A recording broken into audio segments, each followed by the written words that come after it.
It's HPR, All Things Considered, and I'm Dave Lawrence with the latest episode of Off the Road. Find the whole series at hawaiipublicradio.org/off the road. And today, it's music superstar Smokey Robinson. The Motown legend returns to the show and the state for his first time in a decade. Concerts at the Mac Friday and the Waikiki Shell Saturday. Smokey, aloha, my brother. How are you? I'm good, Dave. And you? I am good, too. Thank you so much.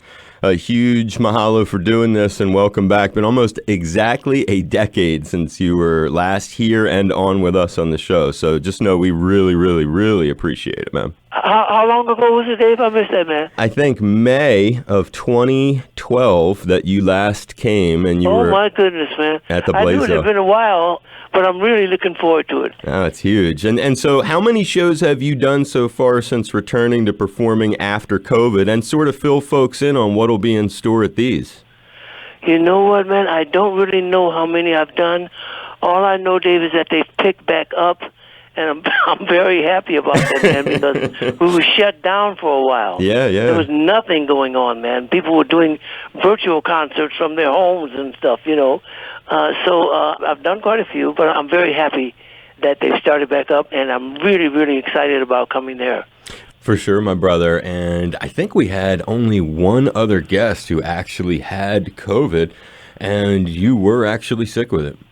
Oh, yeah, man. I was really afflicted by it, man. I was really sick with it. Just before Christmas of 2020, I got it, and I was hospitalized for 11 days, man. It really took me out. So, you know, when I hear people talking about not getting vaccinated and not wearing masks and stuff like that, I just think that they're taking a real risk with themselves and with the people around them, man, because it's a devastating thing.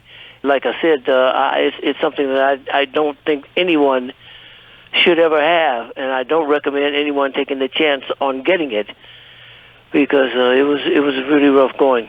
What city were you hospitalized in, if I may ask? Los Angeles. Bless you, man. So grateful that you're... Thank you, man. Gotten back into good health and touring and me too, man. Oh, I know. I'm high-fiving you, giving you many socially distanced high fives and hugs. All right, man. And you know, on the note of touring, we have this listener, Steve the mystery emailer, and he always sends stuff about bands that are coming. So he sent a list of previous Smokey gigs in Hawaii, and I'm not going to go through all of them, but I was looking at the list, and all the way back in September of 71, you first came here with the Miracles. You played the Blaisdell Arena in the parking lot. It was part of the 50th State Fair. You have any memories of that at all, or you've just done too many gigs? I don't remember that particular gig, man, but I do remember coming to Hawaii with the Miracles. But that's something. Gosh, I didn't know it had been that long, you know. Yeah, and 72, you came back on the Farewell Tour, and I love how tickets have changed, really. That first one from 71, it was $2. Then in 72, it was $3.50. Hey, isn't that something, man? Yeah, absolutely. The world has really changed. And a brand new car was $2,000 too. Right, exactly. And a burger and soda, everything was just absolutely different prices. But I was thinking about some of your incredible musical history when we were thinking about how honored we are to have you on the show. Born and raised in Detroit, you have an incredible story of how you founded the Miracles. Share a little bit of that with folks. Well, actually, man, when I first met one of the guys who was always in the group, Ron White. We called ourselves the Five Chimes at first. We started singing when I was 11 years old. I met him. We lived in the same neighborhood, and he introduced me to Pete Moore, who was the other guy who was always there, who became one of the Miracles. And then we were singing with two other guys, and we called ourselves the Five Chimes. This was like an elementary school. Wow. And then in junior high school, we changed our name to the Matadors. And then when we graduated from junior high school and started going to high school, two of the guys quit the group, and we've got two other guys, and we won a bunch of talent contests and stuff like that around Detroit. And then one of the guys quit, and his sister took his place. And I had written these songs, and we got a chance to audition for Jackie Wilson's managers, and Jackie Wilson was my number one singing idol at the time, and he was from Detroit also. And we went there and sang some songs for them, and they didn't like us because we had a girl in the group, and I sang high, and they thought we were too much like the Platters. But it just so happens, man, I tell everybody it was a God day. It was a God day, Dave, because That was when Berry Gordy happened to be there that day because he had come. He was just a songwriter at that point. He was just writing songs for Jackie Wilson. And he had some new songs for Jackie Wilson. He just happened to be there that day and liked a couple of my songs that we sang. And he came out and said he liked the brother, started to manage us and so on. About a year and a half after that, he started Motown, man. Do you remember the song, what song it was that impressed him? There was one song called My Mama Done Told Me. And it turned out to be the flip side of our very first record at all, a song called Got a Job, in answer to the Silhouettes' Get a Job. So, yeah, man, so I remember. And Berry Gordy, Motown. Motown was Barry's dream. It was his baby. I was the one who asked him to go national because he got tired. He was, like I said, he was a young songwriter and producer in Detroit, producing records on Jackie Wilson and writing songs and all that stuff. And nobody was really paying him, man. So he got tired of that, So he wanted to start his own record company, which he did. And the Miracles and I were the first group that he had on his record label because I knew him before he started it. And then it was kind of like the same thing. We had records going out, and they were all hits, man, and we couldn't handle them. So I was the one who told him to just go national. And he did, and it was huge. Yeah, it was. And Tears of a Clown, I think about some of the cats that you got to interact with as part of that journey with Barry, co-written with Stevie Wonder. Stevie's my brother. I love Stevie, man. Stevie's my man. So we're very tight. And we've been tight for a long, long, long time. And Tears of a Clown, what happened was he had already recorded that track, man.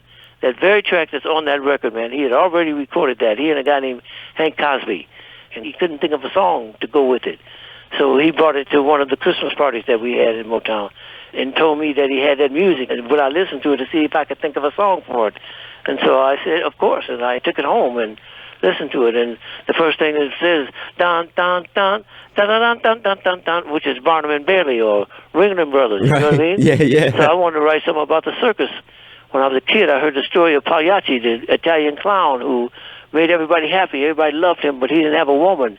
So he cried in his dressing room because he didn't have that kind of love from a woman.